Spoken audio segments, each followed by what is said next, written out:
If the minute Yes, is please. Sorry. You are number 2 today. Yeah. So we did, yes, The Night Our Parents Disappeared was earlier. Like Cartoon Network, kind of original story. So yeah, and we did 2 yesterday, didn't we? And then we've got 1 tomorrow, tomorrow, 2 Friday, 2 Friday, 1 next week. and 1 in June. Mhm. That's sure. Yep, all good. All good here. Oh, phones Oh off, yeah, mine's off. Yeah. mine's on phone. airplane smartwatches mode. Yeah. off. 1 second. Anything that you Studio textual radio users. The studio is once again in recording mode. Please know when to come in, and this radio is turned Who on. tried to come in earlier? The maintenance guy who was flooding our toilet before that. Oh no. He did the accident. A tube station got flooded today and it's been closed. Don't ask me which, because I clicked on the article I didn't load.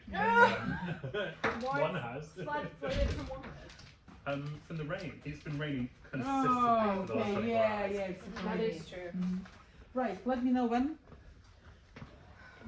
Yeah, so we're going to do sound check first. So Oh, great. I've got some random names here because I don't want to say forget some. No. You're That's good, it's prepared. better to I have love it, it. It's good to be prepared. Cool. So if we do a 1, 2, 3, Kiki, Alex, Conrad, just quick check into the mic. Hello. Welcome to Making a Musical. Thank you. You're welcome. 1, 2, 3. Lovely. Let's go with Oh, you. I see. Yeah, I'm very excited to be here. Thanks for having me. Thanks for coming. Cool. Wicked. Wonderful. I like your glasses as well. Oh, Where are thank they you. from? Upstairs. Me, I can't. Basically, they're a copy of a really expensive brand. Yeah, love it. I found the ones I wanted. Like, what? They're so expensive. So I went online and found out that some other company made like a copy version. Yeah, brilliant. They're really cool. Yeah. I need more cool glasses. I only have the 1 pair. Do you know the thing is, I always think, I really want pair of glasses, but if I wore your glasses, I'd look like shit. But you look great. Do you know what I mean? Like, do you know what I mean? It's that thing It's of true, like, you're if not I cool wore enough. them, I'm Yeah, not yeah, cool yeah. enough. You see I it would to someone look else weird. and you like Yeah. super stylish. Absolutely. Right. Let me know. Okay, we ready to jump in? Yeah, you're ready to jump in. Yeah. The only thing. Okay. I was going to ask if you could when you talk and you speak to Yeah. them a little bit because your glasses they're catching the lights Of course, I a got little that. bit when you're looking at it. Oh, Okay. sure. Yeah, Okay, unfortunately right. that's the case. Yeah. Okay. Yeah. Fair enough. Mhm. Not head on. Great, good stuff. Mhm. Yeah, whenever you're ready. we Okay. can start Let's running. start filming. I'm wondering if the in is like, something like following me, like because Pied Piper. Oh, you do love So the maybe puns. it's- Yeah, go on then.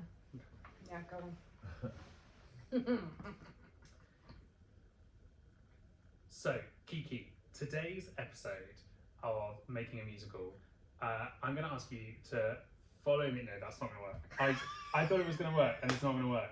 You So really need to tried, try- though. I Yeah, really I just appreciate got that halfway about you. through. All right. You're gonna find a different one. Yeah. This is always the hardest bit. How do you have a creative entry? I don't know if that picked up in the I'm just gonna stop it where it's supposed to. Tell us when you're in. Follow on. Yeah. So, Right. we actually tried to come up with as many pie puns as we could. Like fingers in pies and pie in the sky. Did they make it into the show? Some of them did, yeah. Oh my gosh. We had loads of them. That's very good. We love a pun. I'm asking you about We those, love a yeah. pun. That's good.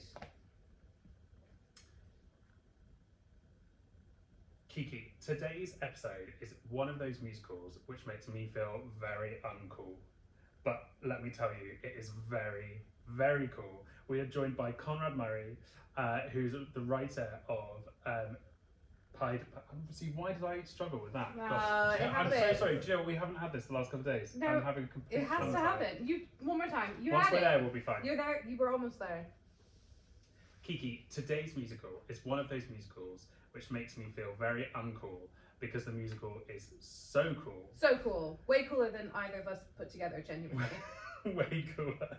So we have got Conrad Murray in the studio with us to talk about Pied Piper. So Conrad, tell us, what is the show? Give us the vibes. Tell us what it's about. Where did it come from? Cool. Well, it's a beatbox hip hop musical. The whole thing is sung and beatbox through. We're telling the story, our own telling the story of a modern version of the Pied Piper. and we've got some of the world's greatest beatboxers ranked, and also like some of the UK's top rappers, and a lot of them are artists that have developed through the Battersea Arts and the Beatbox Academy. And some of the guys were not like ranked beatboxers at the start. I'm not gonna take all the credit. They obviously practice a lot in their bedrooms, but it's great that we're part of their kind of journey to becoming, these great, amazing artists and be part of our kind of show, obviously. So the Pied Piper, lots of listeners will know as a story. Obviously, music is very much at the heart of it. How do you go about bringing together artists who are at the top of their game? How do you find them? Are they all developed through Battersea? Do they come from other places? How did you do that casting? Well, we'll try and get all of them through the academy, but also I run different workshops in different places. So I run some workshops or modules basically in Mount View, in Lambda, also working at Fourth Monkey. And through doing that, you notice that some students will take to rap or beatboxing more than others. But what I actually like it when they don't think that's their thing. They'll say, like what you said to me a minute ago about like you're not cool enough to wear these glasses. Some people will be like, oh, rap's not my thing. And it's like, well, so when you've been spitting bars and that, when did you find that it wasn't your thing? And I was like, well, I've never done it before. And it's like, well, let's see. And one of the performers in the show named Celeste, and I met her at Mount View. And I remember saying to Paul, who I was leading the sessions with, that skinny white girl is a mad rapper, like she's got skills. But like, not being offensive on that, but it's just like you would never expect it. And she was writing her own bars, and she said that rap wasn't her thing. And that was like quite a while ago. But you kind of note those things down because, not talent is everywhere, but also special talent is in certain places. So you kind of write in your notebook, and like if anything comes up, or I'll need to check out what she's doing. So it's kind of a process through the academy, through these kind of courses that we do at drama schools, workshops in we go to Peru's, we go to schools, we've done it in old toilets, but we've done it in all sorts of places, and it's just kind of just seeing who's really up for it and who really wants to do it. Because with that beatboxing and rapping, it's about confidence. The thing is, if you haven't got the confidence to do it, it doesn't come across authentic. And when people talk about authenticity, it has nothing to do with your background, has nothing to do with whether you have a certain attitude or whatever. It's actually about the confidence to do it. And some people just do it and they're super confident and they realise, oh, I'm actually quite good at this. I've got a good sense of timing, but they just deliver it with it's about being yourself. So it's about finding those people where this sort of revealing yourself and then be able to use this form to create characters comes quite natural to them, or something they really want to do and pursue it and deliver it. But the people that make the shows have to be at a certain level.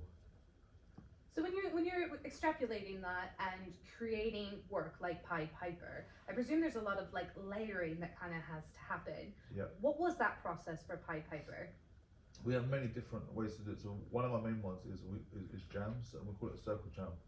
And we might throw a provocation and say like, we're in a factory, or this is about dreams or hopes. And then we go around and we let each person, and that person might do a sound. And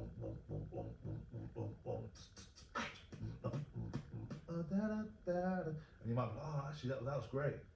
And there are things that you will do in freestyle that you would never write as well. So it's about capturing those kind of different sounds and melodies and blends. And recording things, writing things down, thinking, okay. And also I get to hear what people can do beat-wise, melody-wise, and things like that. And think, I need to think of a way to give that back to you, but it can work in our show. Because obviously everything can't be freestyle, or can't be mad freestyle. In our last show, we had one guy. He didn't want to do the show because it wasn't freestyle. And amazing beatbox, like one of the world's best.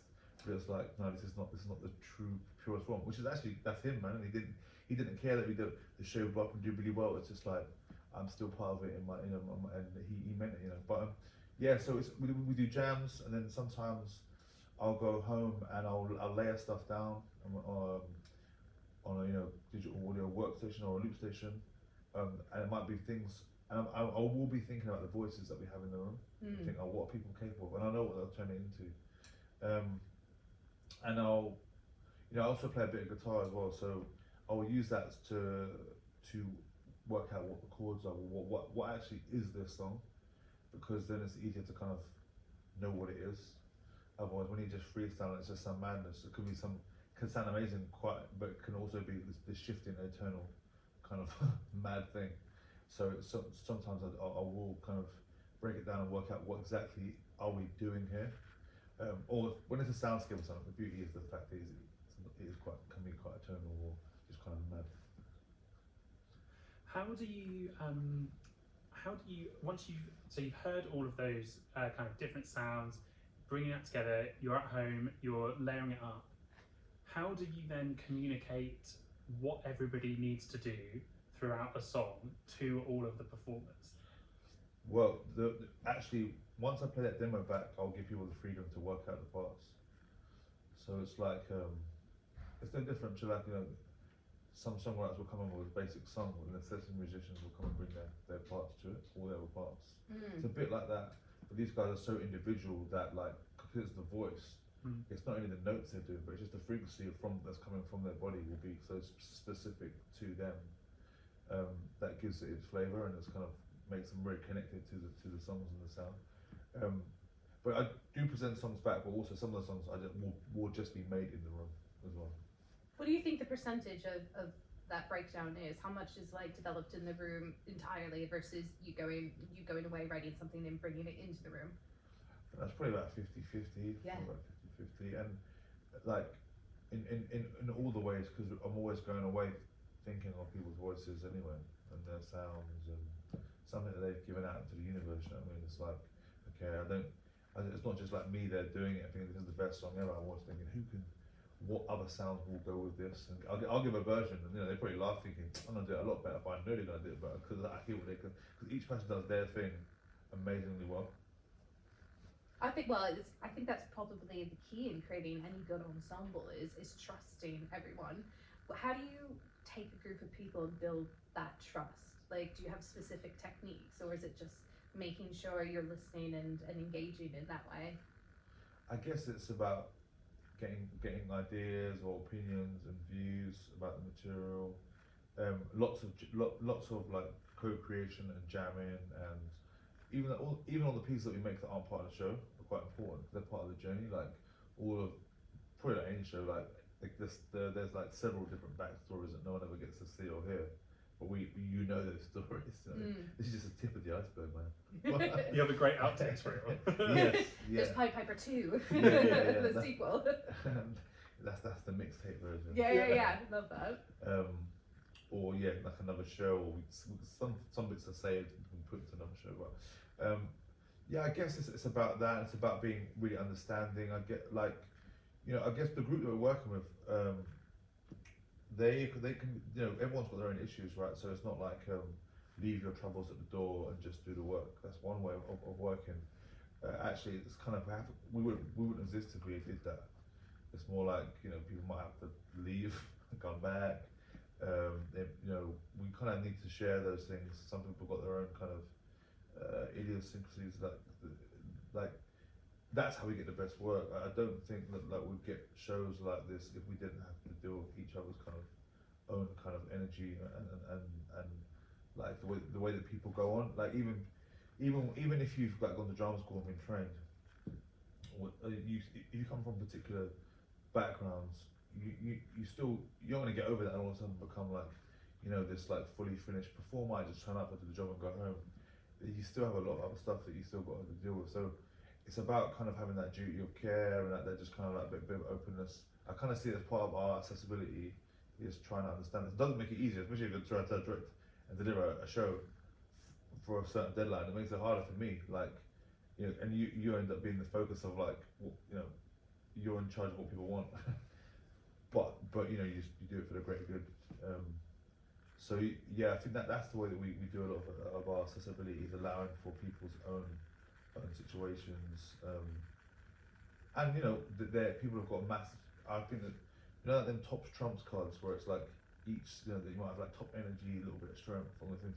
I think that's how people are, man. So when some people can be really talented, but they might also not be very punctual because they've got the top energy column gone, and it's like, oh man, you ain't got those ones, man. You can't expect all of that from all the people all the time. Yeah. So I think that's how you create an amazing ensemble, and just knowing how to deal with other people, each person on their own terms. If we put rules on the door and said everyone's got to do this, it would not work, because they would not be able to do it. Yeah. Because they're brilliant artists. I think we should hear the first piece of music without any further ado, because I think it's really important to get that sense of the sound world of the show.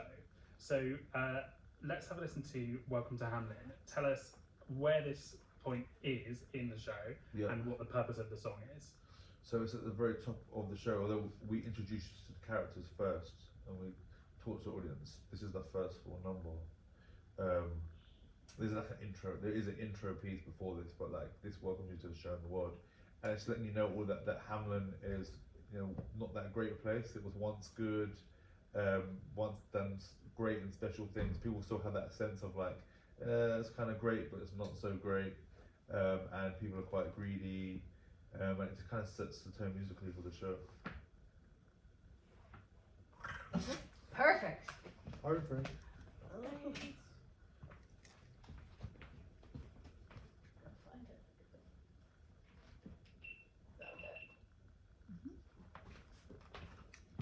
Starting to immediately feel some very contemporary resonance with Hamlin there.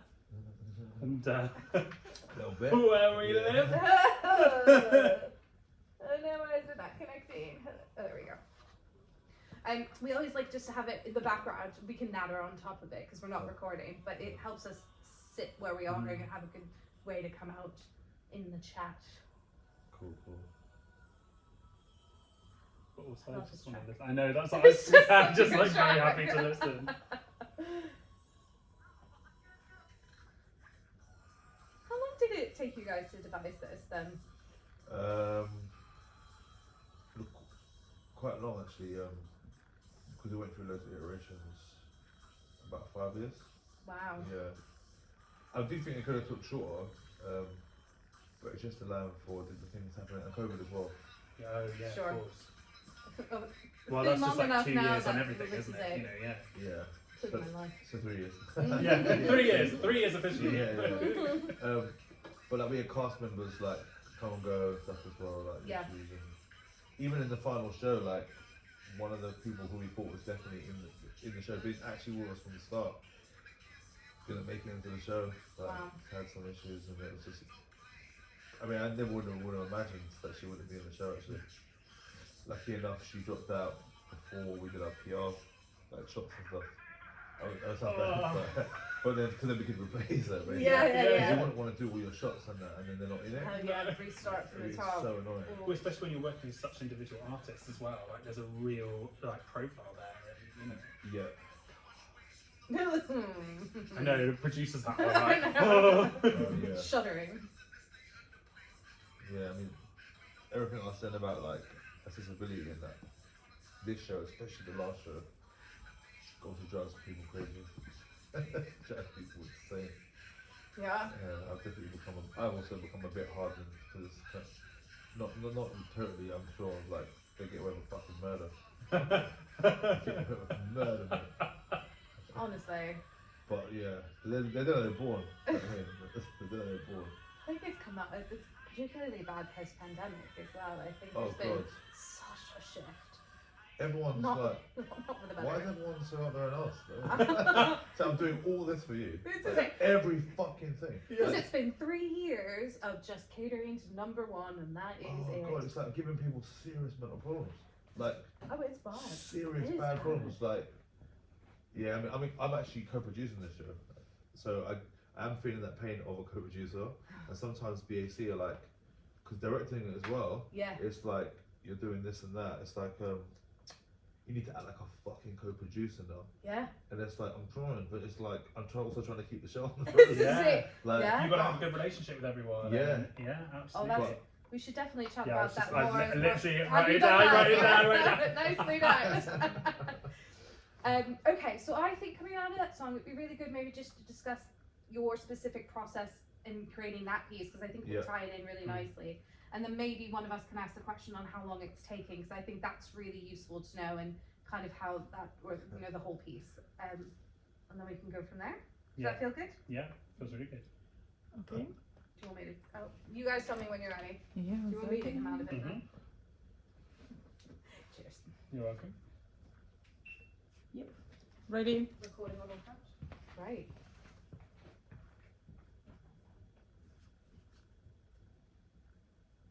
So that, as you say, I think is a really good introduction to the sound world and the vibes of Pied Piper. Yeah. Talking about your process, what was the process of writing that song in particular? I think we knew that we wanted to make a big opening song. And I like things to be like hard hitting, really like hip hop kind of like bassy kind of vibes. So we put something down on the loop station. So basically, sometimes we do it live for a while, but then we like just put the loops down so we can hear it, all the different parts so we can write to it. So one of the beatboxers put a beat down, and then we started just laying down all the other parts, and then be like, oh, what is Hamlin like? And we started writing pieces from different characters, their perspective about Hamlin. And we knew musically it sounded good, had loads of good melodies, but it wasn't. Each person was just standing forward saying a monologue actually, and it was great musically, but it didn't really work storytelling wise. And then we turned that into like how this great place Hamlin, it's really amazing, and I went off dramaturg, and she was like, it doesn't work. That why don't you just say it was used to be great, like it was used to be great. You know, Lisa Goldman, and that's what she said. She was like, just, and I was like, oh, but you know, it's about there being loads of wealth, and about like but we're gonna find out that kids have no access to it. And it was like, yeah, but also no one has access to it. Everyone believes it's great, but it's not really there. So we actually changed the lyrics of the song to be like, it looks good from far, but far from good. And then it was like, oh, actually, yeah, now this actually sets a much better setup. Shout out to Lisa, because yeah, she's a hardcore dramaturg, man. She'll come in and just crush your dreams. But, For the better, though. yeah, for the better. But at the time, it's just like sweating because you're like, just put all this work into this. Yeah. Like, this don't work. It's like what? But yeah, that's how we did it. And then it's the only song like it. You know, it sets up the sound world of where we're all gonna go. But that's kind of it all together. And the way that just one voice is now I narrate, kind of letting you know. Nothing. The rest of it, you're kind of there with the characters and the stories taking part. But it just sets it all up basically. It's like a prologue. Yeah. And I think it's really interesting. We haven't really mentioned this, but the entire show is sung through. So there's no backing tracks, no band. So everything is coming vocally, isn't it? Yeah. Every single sound is live, and people still ask us at the end because we have to start the show off by saying and demonstrating that nothing you hear is going to be pre-recorded. We do that because people still at the end come and say what was recorded, and it's like nothing. And because obviously our tuning and everything has to be like really spot on. Also, we're using relative tuning, so after a while, everyone becomes really good at that. Everyone's timing is really good, but it's not so easy. So I mean, and like a lot of musicians and singers come forward and want to talk again. Like, how do you keep it in tune the whole time, or especially when you completely change to a completely different key? That can be quite tricky, but you just practice doing it. So I mean, over and over again. But yeah, everything's all sung through, beatbox through. That's what makes it fun. Part of the show is obviously the story and all of that, but I also think it's about the spectacle of you're about to see this live, massive piece of music that's all from the mouth. I think it's incredibly impressive and so unique as well. And I think it should really be celebrated how far we've come in what a musical is defined as and how far we keep pushing the boundaries. And it really feels like this is such a unique piece and is embracing, you know, musical styles that a traditional musical, you can't see my fingers, but you know, a traditional musical would be. Oh god. Well, no, I was just gonna say the other thing is that you can't get this on Netflix, right? You can't get this on YouTube. It's a completely unique live experience, and feeling that music flow through your body from massive speakers, you know, but being performed live is such a unique experience. I think it's incredibly important to say to people, like, come to the theatre, you're going to get something which you will not experience anywhere else. Yeah, no, that's especially I think the future of all like art is going to be like, can I get this on Netflix? If I can, I'm not going to go. People aren't going to go.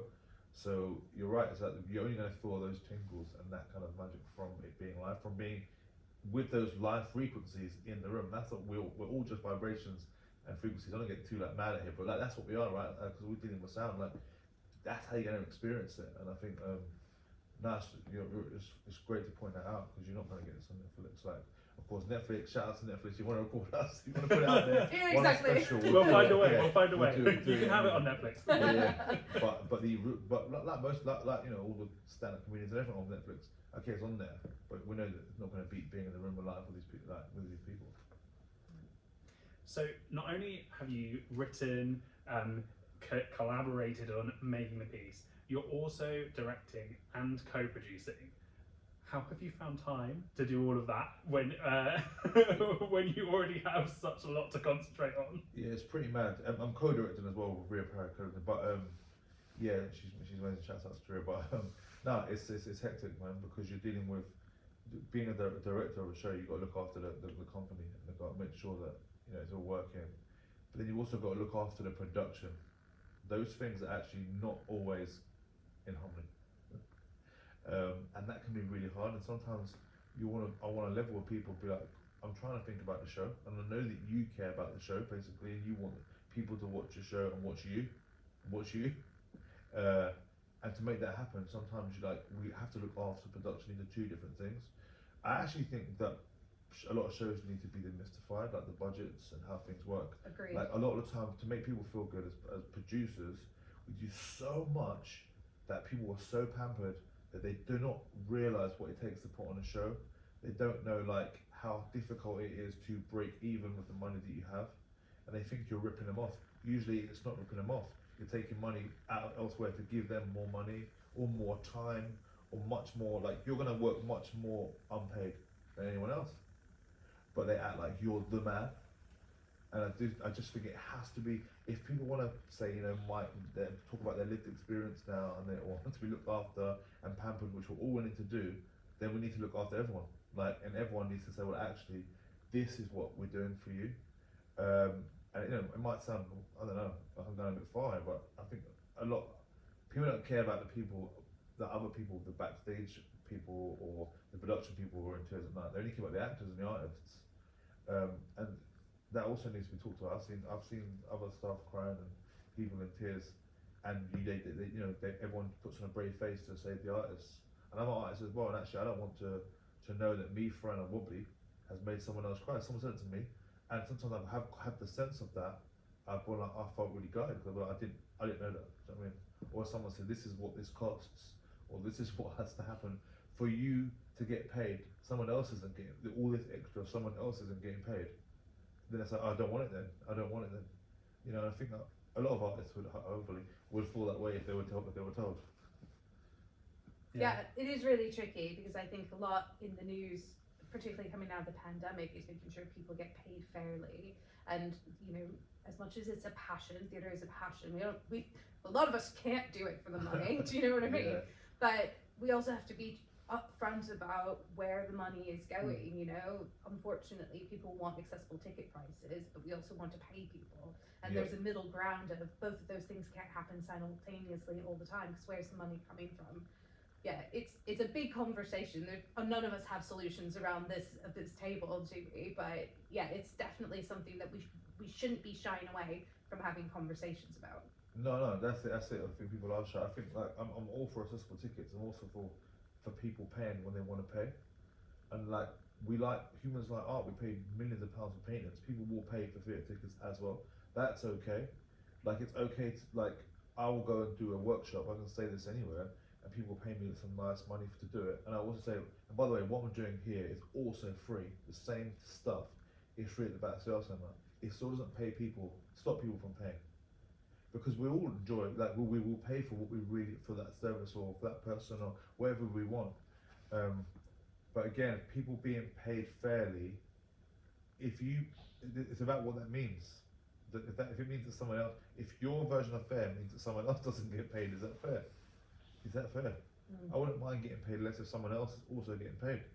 But I don't, again, it's about being, that openness that people want. I wonder how open they really want it to be. How open? Because I think people think there's mega millions. Actually, I think a lot of artists and actors. Well, I know that because I hear them talking. They don't realise that just to break even is a major piece of work. Because that's genius broke even. That's the dream. Yeah, This is yeah, it. yeah. Absolutely. Absolute genius. So like, but people think that people are like lining their pockets. Yeah. And they're not. They're not. Um, Especially in new work as well. yeah, Like, yeah, there's such a risk in new work. How can you try to justify or, you know, sell an audience member on a new work versus, you know, going to see Lion King for the 10th time? Do you know what I mean? It's Yeah. always a battle. like there are other Lion Kings, right? We all want there to be the Lion King. Absolutely. But there's only a small amount of those. Also, like, if it doesn't take people, the producers and other staff that are like them, often they're like risking everything to put this on. If it's a success, everyone wants to they immediately think that they should be getting that money. But someone else has been putting in all that, while you've been doing all sorts of other jobs, other things, earning money, other people have been putting their ass on the line to make, all their time in the project to make it happen, to make it float and happen. Immediately everyone wants, now where's my piece? Where was you giving in before, bro? Where was you giving in before? This wouldn't exist without that. So there is a massive discrepancy about what kind of happens. All of a sudden, people immediately want that. So why would, like, it's a miracle a show has ever made. Seriously, every time anyone makes any show anywhere, like, I don't care really now about once you start thinking about the production side, who cares about what review someone got? You made a show, man. Yeah. Who cares if you put something on in front of an audience and people came? Like, there was lights and music and everything. You're a genius, because it's so hard. Like, it's so difficult. Yeah, absolutely. This for me speaks to, I think, something which we talk about increasingly in making new work, but which is collaboration, and especially with venues. Finding the right venue that can be both a space, like the right space for your piece, but also that can really be a collaborator in that piece and in its development. And it sounds like with BAC, you've had that from the beginning. Not only is it a gorgeous space, Yeah. but also they're an organisation renowned for the work that they make. Yeah. What has that process been like? Have they been on board right from the beginning, from however many years ago? In a way, yes. In a way, because I've been running the Beatbox Academy for 16 years, and if you think, like, it's quite a renowned theatre venue of like a lot of live art and like quite highbrow theatre. It also runs like this hip hop beatbox space with loads of like kids from the local estate, which it's not that now, actually. It's much more broad now, but that was that for a long time. You think, wow, like, that's quite open-minded. I think, like, to go from that though to like convincing people that this is a theatre practice, that you're a practitioner, that you're gonna make a musical. That journey, because people put you in a box of, and not in a negative way. They will put people in boxes. That's what you do, or that's what this is. That's like, you're the group that meets up and you jam, right? To go from that to then like making internationally reviewed shows is going to be a process. So there has been times when I've had to convince people, like, I'm actually serious about this. Like, or they just see me jamming. I was in the youth for at BSC as well, so it's like, for some people it's like, but you were always in trouble. You know what I mean? You're nuts. And it's like, yeah, I'm still that guy, but like, I've obviously grown up as well, and like, I love Battersea Arts Centre, and loads of people do, but like, we got kind of meet eye, because you're now trying to meet eye to eye with people with, you know, that live art experience, that international show experience, and you're doing this weird rap thing, and it takes time, and like, a musical's also not BAC's thing, so it's like, now he's like, before, okay, he did Frankenstein, it was an experimental big musical piece, yeah, great, smashed it. Now what do you want to do? A musical? What? that's not even our wheelhouse. So I think it was a bit like, okay, what about the last one he did? Do you know what I mean? But the rubbing up, sometimes the friction isn't bad, right? Because it makes you have to think about why am I asking for this, or why am I doing this? And they've also got to think about why they're saying no. Maybe it's because that isn't what they've done in the past, or for a long time, because they did Jerry Springer for a long time ago, and you get good outcomes. So I'm not going to say it's been totally easy, but I don't want to focus on anything negative, because actually, the truth is, because from your own experience, you can think, oh, well, why did you say that? But overall, I've been supported the Beatbox Academy has been supported for 16 years, and like, this is our second like 5-star reviewed show. We're hoping to go international with it. Like, actually, a lot of people be like, are you greedy or what? But it takes a lot of hard work, and you know, there's a lot of hours. I can only do this. I can only write lyrics and make music and do this because I've been doing this my whole adult life. So which is good and bad. I mean, it's kind of lunacy. But Well, it seems good. You but know, it's- you're making work. yes, you know, it's true. It's true. And you live in the dream. Sometimes you live in the dream crying in your own, but you're also doing. Sometimes you live in the dream like winning awards and stuff. You know, we won the Offie Award, and the good part of that was looking around me and seeing like loads of kids who were like me, like just like I didn't come from a I didn't have musical training, whatever, but I thought it was great and sick, and they think they're sick because they haven't got access to things, but they can come and see me and think like I'm gonna be like you one day. That's a great thing, you know. Like they'll think they're already better than me. That's a great thing. Because I was like that as well. I'm better than you, man. It's not even like I look up to you and like whatever. It's like I'm already better than you. It's like great. Come on then, let's see what you gotta do. It's right. Because you want it to keep going. I want it to keep going, and I don't want it to become a relic. I want it to change and be something different and grow with each generation. Also, I mean, I'm here now. I want to enjoy it. Do you know what I mean? I'm not writing myself off yet. But I want us to play like the Sydney Opera House. Yeah. We were supposed to play the Sydney Opera House. Really? But COVID happened. Wow. So we made a film for them instead. But I want us to be in there. Yeah, it's not Doing live, it. is it? It's not live. Yeah, it's great. It's not live. Gotta get you to Sydney. So I still want to go. Still there. We went to Adelaide, but we didn't do Sydney. So if you could distill your experience in taking what feels like a new, quite, left field for an organisation idea, and distill that into a piece of advice to somebody else that might be trying to push boundaries on a new show, musical or otherwise, how would you distill that into a piece of advice on how to approach a venue or a producer or another creator, collaborator on how to pitch that idea? I think like somehow showing it in front of an audience, letting people see who your audience are. I think don't worry about I'm sure a lot of people making new work are not worried about getting paid, but not worried about getting paid. Just showing. Fortunately, because we had the weekly sessions, we were always able to show. Look, we're bringing all these young people, and then when we bring in the theatre crowd, they also love what we're doing. Like I always knew, like it sounds cocky, but whenever we made loads of shows, but no one ever got to see them. It's just like mums and dads and the local community. When we actually make a funded show, and we have the money and we can put it on, it's going to go mad. It's going to go mad, and we're only going to get the first time, and that was Frankenstein. And the new show is doing amazing, but it was like we have to come out the gate strong, and I do think we will do, like, because people are going to be like, what are you doing? What everyone here is doing sounds and like singing mad complex harmonies and beatboxing the whole time whilst moving around and dancing and stuff. What is this even possible? People still say to me, "Where is this possible?" It's not possible. So like, make sure an audience like get them. If you also need to think, is there an audience for this? Who is the audience for it? Who's the community for this? If there is one, I think people want a sense of that, right? Like whatever you're doing, if it's new, it has to be new as well. A lot of people say they're new, but they know they're just copying someone else. I think, and it was okay. I think I'm Jay-Z in my heart. I'm not liking, but I think I'm Jay-Z. But a Tupac. But like find those people like who are bang into it, that are like, like I like bananas. They like bananas to the max, bro. Like they're to the max. I think when people see that, the people who love this really love it, and there's a whole community around it. People like that, and that is quite infectious, and it's something quite different.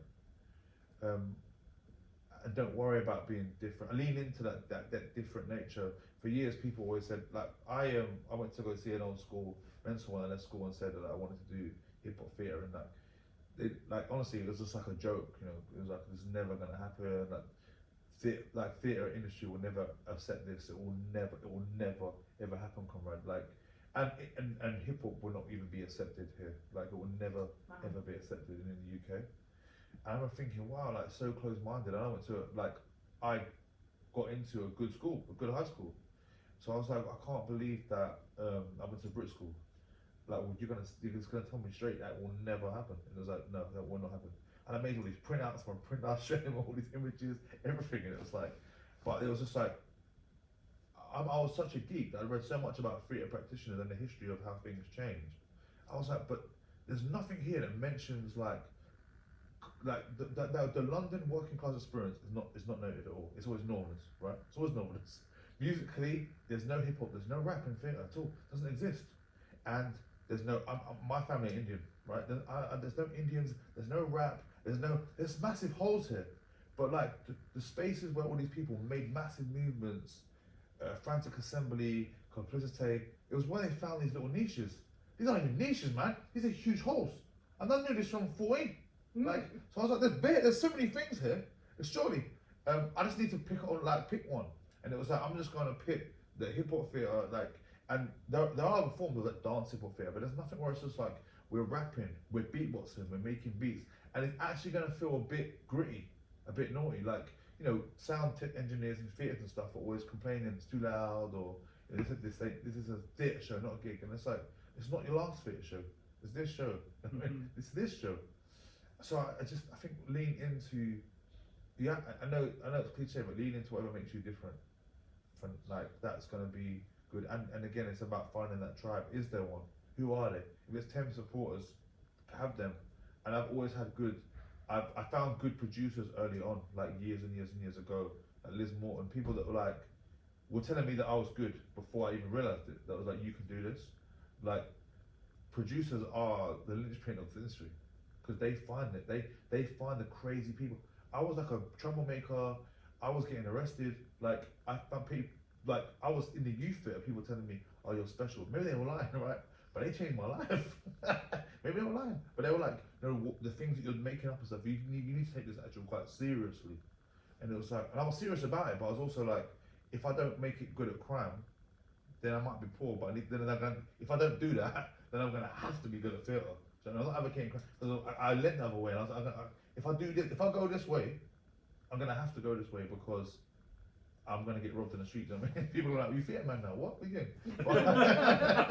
Or I'll be so good that it happened with my props and be like, "You know what? You're smashing it out there with a youth, and you're smashing it out there." So then that's what I had to do. But it was honestly, it was the producers, like Sarah Gold and Liz Morton, and also sometimes they were telling me that I was, you know, bad. Like, calm yourself down. You ain't nothing special, but you are. Do you know what I mean? Like really, really dig in. And then along the way, like Lara, who I started this idea with, Lara Taylor, she was always telling me like, oh, like how brilliant I was, and it was like, you know, she's more articulate than me. She's like, I think I'm quite, you know, to be a good theatre person, producer person, you got to be really open and right around. It's like, you know, I can be like that, but I could seem like I'm quite moody as well. She was like, you know, helping me like really be like, no, this like, you're so great. And I'm thinking, wow, like someone like you thinks I'm really great.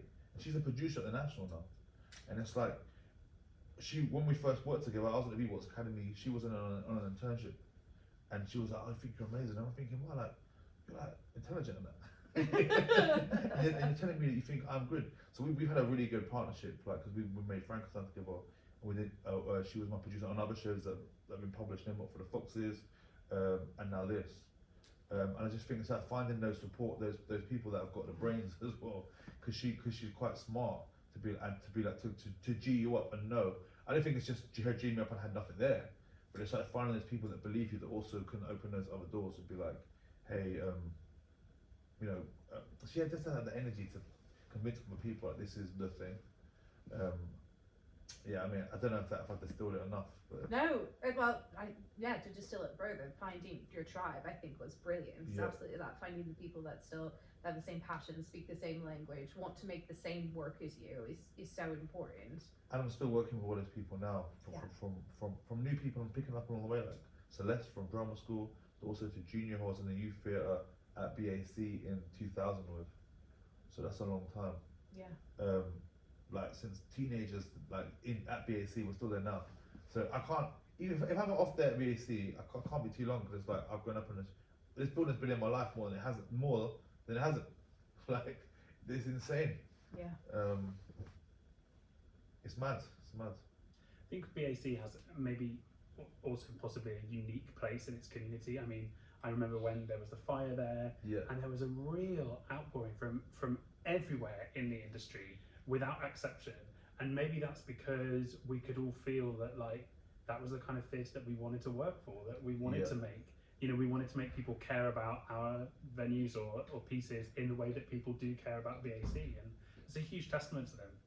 I think having a venue that has like community projects that helps training, people development, that can then create stuff that people can come to, vibe to, have a good time, the performers enjoying themselves, the audience, and then also can create maybe things that like then getting reviewed, critically reviewed, revered, then can a touring, making TV, like, you know, a lot of other shows, and our show will turn into a BBC show, but still we're a community project as well.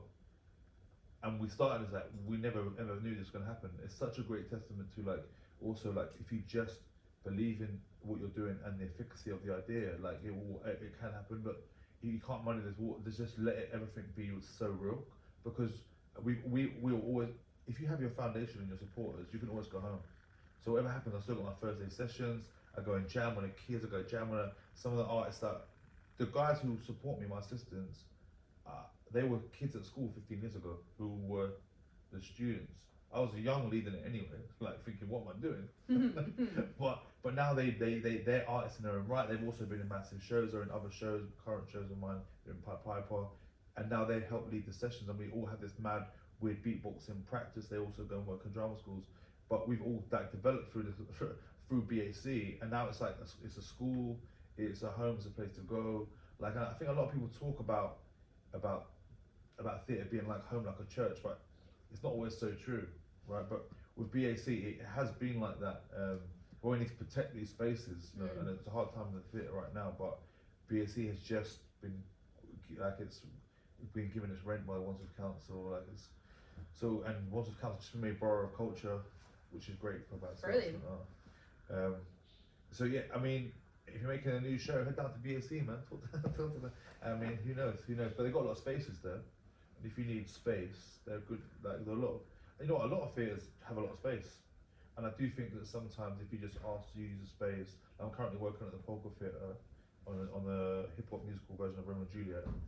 And like, I had loads of young people that I was performing with them, and they were performing at Wimbledon Library.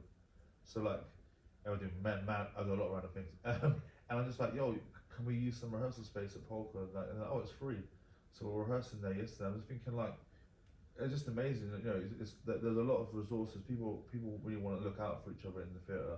I think that like, often it's a lot of spiky other. People think it's like spiky others and all fighting against each other. But everyone's got this shared passion of the same weird thing about singing and dancing on stage, running on the floor. So it's like. I think you're spot on. Running a venue for the other palace, I always encourage people to ask, and the worst that a venue can do is say no, and usually it's not because they don't want to help, it's because they're busy or fully committed, or actually they don't have that date, but what about this date? But I think the biggest thing is, you're right, don't be afraid to ask. Yeah, like, I wish I knew that, like, from 10 years old, you know what I mean? But you just ask, people will just all be like, yeah, right then. Yeah. And even now, like, even big old me, when they said to me, like, oh, you can use the space, I'm like, wow, that's sick, man, we can use the space. Like, and I've currently got a show there, but I just didn't imagine it'd just be that straight, yeah. And like, the kids are like, for the young people, I say kids, you know, they're older, but they're younger than me, like,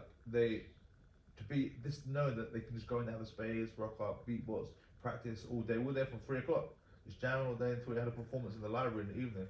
It was great. It was great. I still get buzzed out of that. Like, we're performing at the South Bank Centre for 6 performances, but I still get a buzz out of performing at the library. Do you know what I mean? I think that's what it is. Everyone just loves what they're doing. I think that's the thing. Yeah. I think our second song probably really gets to the heart of that. So the second song's called I Want to Sing. Yeah. Tell us about how it fits into the show. One of the characters is the mayor who's the bad kind of character. His daughter actually wants to sing and make art and be quite different to her dad. And it's about her kind of being like, I want to be an expressive person. I want to sing. I've got this passion in my heart, and she's letting the audience know that's what she wants to do. Shout out to Kate Donaghue who's singing the song. Oh, where is it? I didn't realise it was Kate. Kate's awesome. No, Kate. Well, I don't know her personally, but I saw her in Aladdin at the Lyric Hammersmith a couple of years ago. Yeah. And I just thought, like, it was Vicky Stone wrote a great role for her. Yeah. And like to showcase her like immense breadth as a performer. You know, just like going from 1 second she's dressed as a clown, taking a piss out of Boris Johnson. The next second she's being like a magical genie who's entrancing all the kids, and yeah, She's great. Yeah, she won an award for that. Yeah. Yeah. But yeah, she can beatbox, she can rap, she can sing, she can dance. She does it all. Yeah, she's I can't even she's do great. one of those. No, I know, things. right? So It shouldn't unfair. actually be allowed, I don't think. It's No, not I even a wouldn't say triple that. threat anymore. What do you even call that? It's a lot. It's like 5 or something. Yeah. It's wild. Yeah. She becomes the academy for 10 years. Wow. 10 years. That's so cool. I love your passion for everything. Like it's infectious. It is infectious. Yeah. It genuinely is infectious. Yeah. And I'm actually devastated that we missed Pied Piper now. Well, we Was it can watch recorded? We can watch it when It's it comes recorded, back. yeah. Yeah, it's okay, great. Should But- we go on a date? Be better to watch it live, I think. Yeah. Obviously, Yeah. as we know. Yeah. And the cast is so good. Like, they're so good. We have like a cast and understudies as well. I wish the understudies could also be in the show. Sometimes I have sleepless nights just thinking I wish they were in the show as well. Like, Sounds like they've got a lot to concentrate on though. Like, Yeah. I feel like when they are in the show, they've got to really be on top of How many things. roles do they understudy at any one time?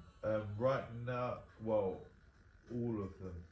Yeah. Wow. One of them's doing, so ABH, he's actually UK, he's just stepped down now, but he was UK beatbox champion. Wow. He's understudying the other beatboxer we have, who's like one of the top in the world. Wow. So it's like, because the thing is with the beatboxing is someone else could just do a very simple pattern of it, but because when you see the show, it's like this person, like, is incredible. Like, it's unworldly, otherworldly. Yeah. You might as well get the champion, shadowing the other champion, like, This is it. and doing that. But it's expensive because it's 1 for 1. Mm. Whereas with Celeste, who's in the show, she was originally understudy for all roles. Mm. But then Ananya went to India, didn't come back.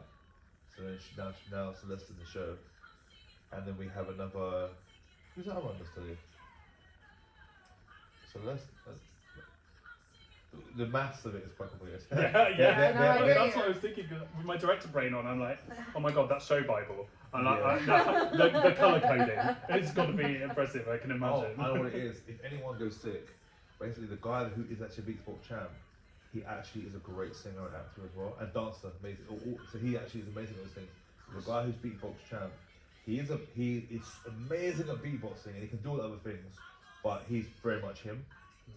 So he can step into the beatboxer's role, but he could not step into another dancer's. Yeah. So if anyone goes sick, Apollo has to think he's actually understanding everyone else. Wow. So he steps into another role, and then ABH steps into that role. Oh So wow. it's pretty insane. Well, you've got it covered though. It feels like you've got contingencies on contingencies. Yeah. It's like it took a lot of stress and a lot of tears actually, but I can imagine though, because as you're saying, everyone brings something different to it. So if somebody's going off that can do only one thing, as you say, Yeah. you have to figure out how you're gonna Yeah. cover all the other bits, aren't you? Oh, I think it's so fascinating and really impressive. Like just so impressive that everything is live in that way.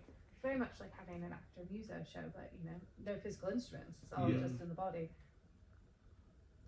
Right, sorry, I went on a digression completely. No, I know. I'm just thinking about the ecosystem of it as well. Like, it's really, you know, as a part of a bigger conversation, it's such a poster child for like public subsidy of a venue like BAC and how that can really inspire. Anyway, sorry, I'm just getting. I'm being passionate. inspired. This is I'm being it, this is inspired. it. That's it. I Yeah. know. Okay. but also like, if you think if we could turn into a commercial venture, Yeah. and we almost did go West End. Instead we went on international tour because we have Brazil and North I America mean, that's so cool. and other things. Yeah. It shows you that like if you want to innovate Mhm. and make new things, you actually have to think outside the box. That's what I say. Like we can never make Frankenstein with all like performers would all train exactly the same. We had to have people with different experiences, and to do that, yeah, I mean you're right. It is a like imagine if all theatres threw more into. Yeah. I do have a problem with how other theatres. Should we, before we go on a rant, should we just make sure Sorry. we're no, it's good. No, it's great. But We want to make just- sure. we wanna make sure we hit Yeah. this.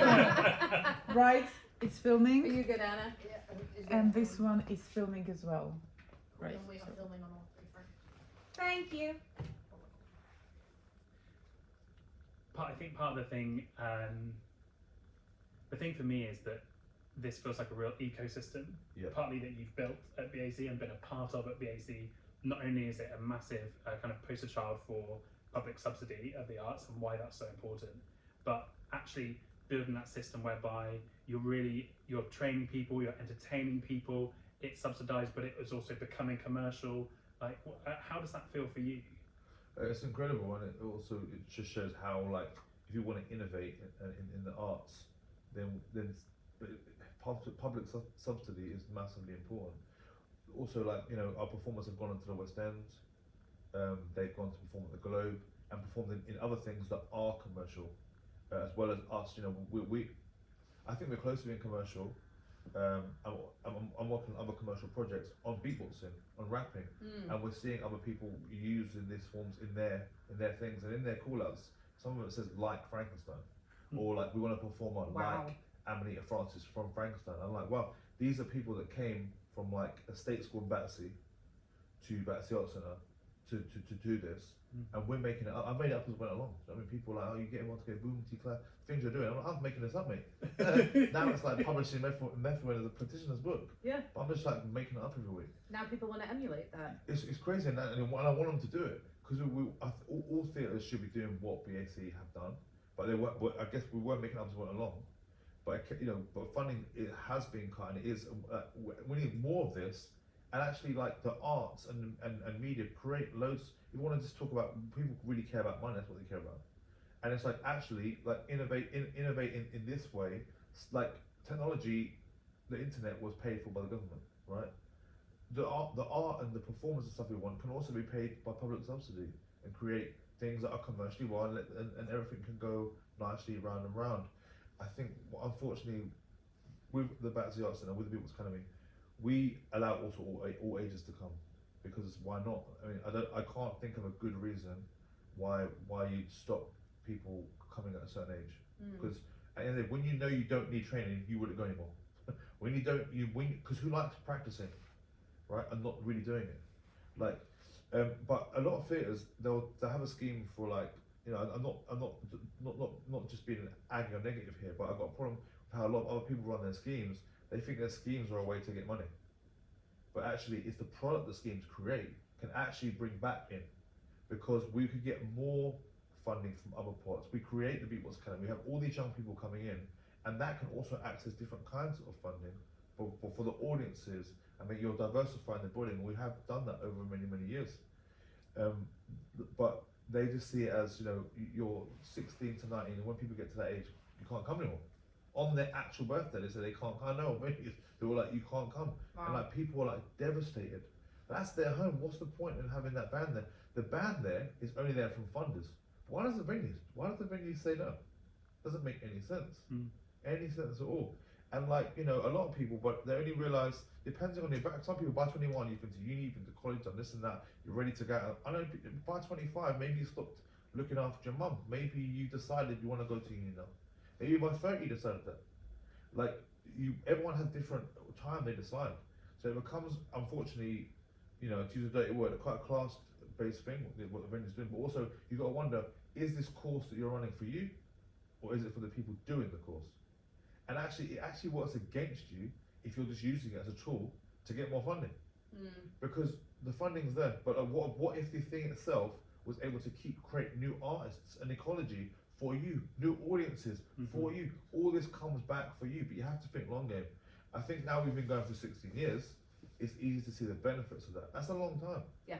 And the fact that we have people who were participants then coming back now, and like, again, I've been in West End shows, I've done things, come back to do sessions, come to jam. Like, where can you go? And because they're like, I can't believe you're still here. So, I mean, I'm like, what? Like, and see people who were like your directors all them years later. So you can't do it at school. Most people have left. Maybe you can do it at school, but you didn't go there. Some people have been coming for 15 years. Like there's not many places you can go. So we do become more like a church. But you know, if people don't like that language of church, then it's just the kind of cultural hub people would like to have. That's what we are. Consistency. Yes, that consistency is not usually there, and it takes a lot to make it happen. But I think that people are willing. You know, like at the end of the day, what do I get from it? Because people are like, why do you always stay there? Like, it's fucking beautiful. Sorry, no. Go for it. Like, to see people grow up and become amazing performers and go. Because I also get to try out new ideas myself with like the perfect specimens, young, excited minds, people that are like so excited and passionate about, want to explore and bring into the room, dying to show you what they've got. You couldn't get better. You couldn't get a better cast. When people want to act like, you know, like they're not trained or like they're going to throw anything into the mix. Yeah. Of course they're going to innovate. Of course that's going to be absolutely brilliant. And you know, I work in many different contexts, and I would say I wouldn't say this is limited because they haven't got training. I would say that actually they just think outside the box all the time. I don't know. I feel like now we've done this. If someone else did it with the mind of having that long 20-year plan, of like, and not outcomes. I don't try not to have any outcomes. There's no goals. That is for the funders. That is for the person writing the MPO. For that ain't for me. I'm an artist, but I don't care. Like people, you know, people. There will be different producers like about talking about the show. That I don't care about the show. I don't care about the show. Yet we've had 5-star shows. We talk. If someone asked me, you could feel that they'll be interviewing me somewhere at the time before that happening. While I was doing R&D, I don't care about the show. I'm not lying. I care about today. What cool stuff are we gonna do today, and how are they gonna do it, and how we're gonna make it? That's how you make a brilliant show. We need to nail this beat today. Today. If I keep focusing on the show, it will not be there. There'll be nothing there. Like it'll be rubbish. But I don't know. I guess you got to have that. And I put it down to I think why do I have? I just think lucky enough, I was geeky enough I learned about all these theatre companies and thought about the long game of like, I've written this first book on hip hop theatre, right, the practitioner's book, but I always knew there wasn't one. Like, it's not, and maybe it could also make me sound like an arse, but like, I'm 5 different council estates. Like, I don't know why the fuck this happened. I mean, like, and I just went and I just thought, oh, if I want to do theatre, I've got to read these books about theatre practitioners and companies. Now I meet actors that they don't know. They don't know Deviate, they don't know companies, they don't know none of it. And I'm like, huh? So it's just me then. And like, you know, people just read scripts and do it. But I'm thinking, I've got to study this, I've got to do that. But by doing that, I realised there's a massive gap there. That's where that's where I am going to sit. I'm like, and it's kind of, because it's happened to me, it makes it seem easy, right? So it's very difficult for me, because I'm like, well, just find the gap and just write a book on it, man. But there's a part of me that does think it's no harder than that. Just like work out what's your lane, what is it you do? I bet you there's a specific area that no one else has done before. Like, because we're all individual. Like, and even if it's like everyone's doing that, the way that you're doing it's going to be different. And I think, what is it? What is it called? What's the name for it? Like, I don't know. I'm maybe waffling. No, your passion is absolutely infectious, and I guess the real question, not to bring it back to the show, sadly, but what is the future for Pied Piper? You know, you've had a run. Yeah. Is there another run? Because I think we're all like dying to be in that room and feel that buzz. So what's the future? We're at the Belgrade. We're doing a week there. We're doing 6 performances at South Bank Centre, which is incredible. It's brilliant. We're also going to go to York Theatre Royal. We're also, now at the moment, we might be going to the Trav for 4 weeks. Amazing. Because Frankenstein went there, and we just need to work out, because we've got quite a big set and stuff. We need to see if we can make it work, but that would be incredible. And I want to go international. I want to go back to the places that wanted Frankenstein. I want to go to America, and wherever, man. And actually, my mind, China, who knows? Because there's been interest. Hip hop's a massive thing, right? And it's not just if you like rap, you like the show. There's a massive story around the show about how it's been made. Yeah. About like, and then when you watch it, you will get the feeling for that in the show. And yet, it's also incredible music and textures. So, yeah, I just think I want to go into all those spaces. Make a film for Disney. Who knows? You know? Yeah, that's right. We'll leave your number. Yeah, you can get in touch with the podcast if you want to direct access Netflix, Disney, all that. Amazon Prime. You're not fussed, are you? All them things. Yeah, I don't mind which one, man. Don't even mind. You know what? I don't even mind which one. You know. Don't even Maybe mind. all 3. You know. Yeah, possibly. Yeah, a nice little collab. Good little co-production. Perfect. This is it. Well, brilliant. I know we're booking our tickets. Oh yeah. And we'll see you there. Cool. Wicked, man. Thank you so much. I didn't know how else to feel that, did I? I'm going home tonight. I'm going to be like writing. Honestly, you really inspired me. Thank you. Yeah, what a great conversation. Thank you so much. No, genuinely, thank you. It was spot on. Like exactly what we said from the beginning. It's just people like having a bloody passionate chat about theatre, and It was brilliant. Oh, I feel like I learned so much as well, like about what you've been doing, because you know we were introduced to you because of the show. It's so Yeah. great to hear everything else that you've been doing for, as you Yeah, say, 16 years. We need to give Beth a big thank you. Yeah, absolutely. For making Yeah. the introduction. Nailed that. Is that Absolutely. Bethany Cooper? Yeah, That's our new producer, so she's doing well. Yeah, yeah, yeah. she's awesome. You know, do you know? Yeah, that's how she got in touch. So I know her. Great. We just met up for a coffee and a chat and kind of like hit it off, and we haven't watched anything together yet. But I feel like at some point we're gonna, because we have that like you know when you just see someone, you're like, yeah, I want to work with you. You're Yeah, great. yeah. You're solid. You're like, yeah. Yeah, So, she, yeah, and so she was- and suggested this, and we were like, "Oh yeah, we love it. It's so That's cool." great. She sent us the Spotify link, isn't it? So we Yeah. had we listened to that, and we were like, "Oh my gosh, this is Oh, really that's bloody great, man. cool." Because we interviewed quite a few people Yeah. for the job. So yeah, you're always thinking, like, oh my god, is this going to be right? It's a Yeah. it's a year's role as well. Yeah. Wow. So it was like, and the thing is, she seemed so right that I was a bit nervous because that reason. Because you're like, is it some sort of bias here? Because she seems like she's going to fit in the team basically. Yeah. Because a lot of like weirdos and that, but they had a lot of knowledge. But you're thinking like, yeah, she's just a not very weirdo. vibe, yeah. But then she just had a good vibe, and she also lives local as well. Oh great, So even better. honestly, she lives around the corner. She's in Elsford, which is Oh, like, is she? yeah, That's wild. She's gonna be great. I think. Yeah, I think you'll really like her. great. When are your great. South Bank Centre dates? The last day in May and the 1st and 2nd of June. Okay, great, done. Easy. Come. Yeah, no, definitely coming immediately. I want to experience what this feels like, because Great. it feels What? insane. I didn't mention that we have like a community chorus as part of the show. Oh yeah, of course. Well, we can always put it in the footnotes. Yeah. If need be, we can 'Cause- put that in the notes of the 'Cause episode. we're gonna have like 50 community chorus. Did you say 50? 50? Yeah. Oh my gosh, amazing. 'Cause the South Bank originally was chatting to them. They wanted the show, and then they were like, they kind of went cold on the community chorus. So they're like, oh, maybe some of your guys can just do it. Because, oh, we will not run anything at South Bank, like with your groups. And they're like, no, this is before they watch the show. And then they watch the show, and they're like, we want you to have 50 people on the stage. And it was like, you went from 0 to 50. Oh my Like, goodness. All right, hello. like managing 50 new people that I don't know.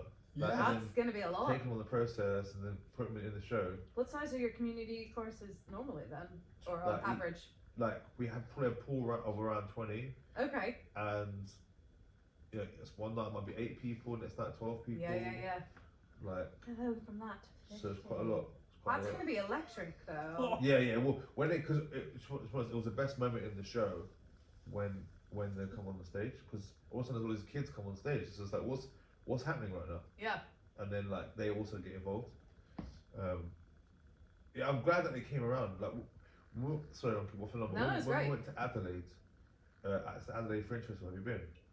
I've never been to Australia. No, I've friends Okay. have been, but No, I'd love to go So there. it's quite amazing. So they offered to pay to buy the show, right, and to pay for all of our accommodation, flights, whatever, for like 2 months. And that's a lot of money. We also took producers, sound people. Like Wow. that's a lot of money. Yeah. And then the guy who ran the festival was like, and Adelaide's the second biggest festival in the world, Edinburgh being number 1. And he was like, but we don't want you to do workshops with young people, and we don't want there, because Frankenstein also had performers that were part of the show. Yeah.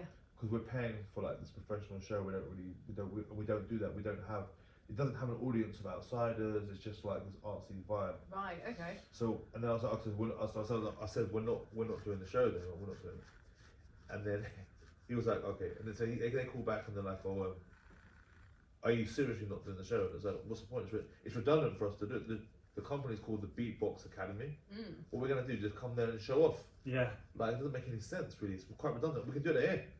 Yeah. Happily. And then they were like, okay, we've never done this. Like, we'll work with you to set up like a workshop program. Amazing. And there's like massive, like, they're working class community. They live in trailers. They're fucked up. Yeah. And then we also worked with the Aboriginal community who came, who thought that like we were like possessed by spirits. It was pretty fucking mad. Like. Stop. But they were supposed to only come for some of them for 1 day or whatever, a couple of days. But they came for like every single day Wow. for like 3 weeks or 4 weeks. Wow. For every single performance they came and performed or watched every day. Oh my Every day. goodness. And they'd never been before. Like, and they would say that it's not our, especially the ones, the kind of like working class kind of ones. They Yeah. were, or less than that. They were like, we'd never come to this. Like, what is all this? Came every day, and then since then, like, they send me pictures. That was like in 2000s. They go every year, and quite a lot of them, they carry on going. They How go, amazing they is watch all that? these art programs. But I'm still friends with the AD, and he's like, I never like, he commissioned Pied Piper, co-commissioned, Yeah. and was like, I never could quite believe that you were willing to say no to us paying like to come to Australia, and it was like when we absolutely said if it's a no, it's a no. It's like, I mean, knowing what I know now, I'm like, I can't believe I also said that. At the time, I was just like, no.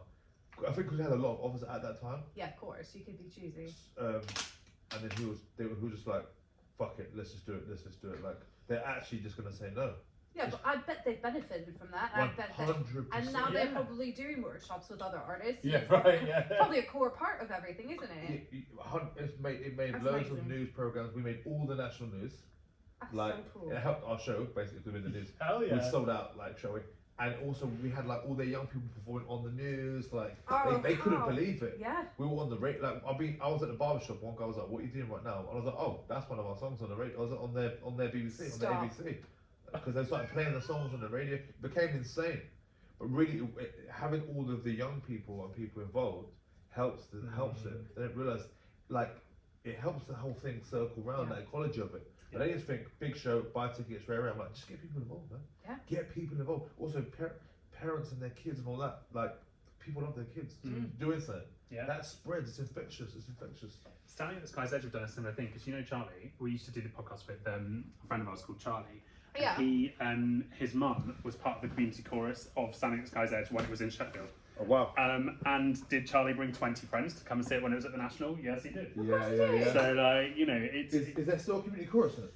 I think there is in town. I think there is. I'm saying that. I might be wrong, but I think there is. I mean, they did it at the National, so there's no reason why they couldn't do it in town. I assume they would, yeah. Um, Again, I assume it's a big part of what the show is. Yeah. What's hard is when we've had feedback from commercial performers.